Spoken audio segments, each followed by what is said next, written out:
সুখ কি আপনি কি জানেন? সুখ কি? সুখ আসলে একটি আপেক্ষিক শব্দ। সুখ হলো এমন একটি বিষয় যেটা মানুষ ভেদে পরিবর্তন বা পরিলক্ষিত হয়।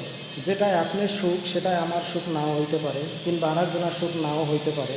তাই আসলে সুখ প্রত্যেকটা ব্যক্তিভেদে আলাদা।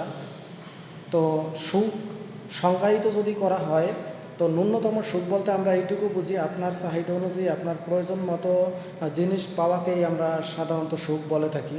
কিন্তু আসলে সুখ কি আপনার আমার কামাই? মোটেও না। সুখ হলো আসমানের ফয়সালা, অর্থাৎ উপরওয়ালার দান বা অনুগ্রহ। তবে হ্যাঁ, আপনি আমি চাইলেও হবে যদি সেটায় উপরওয়ালা সায় দেয়, অথবা আসমানের ফয়সালা সেইভাবে হয়। তাই আপনি আমি সুখের পিছে ছুটতে গিয়ে আমরা আমাদের জীবনকে ঝুঁকির মুখে ফেলছি।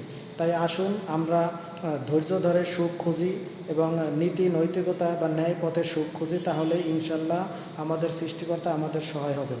তাই অবশ্যই সেইভাবে আমাদের কর্ম করে যেতে হবে ইনশাল্লাহ, তাহলেই আমরা সবাই সুখে থাকতে পারব। ধন্যবাদ সবাইকে।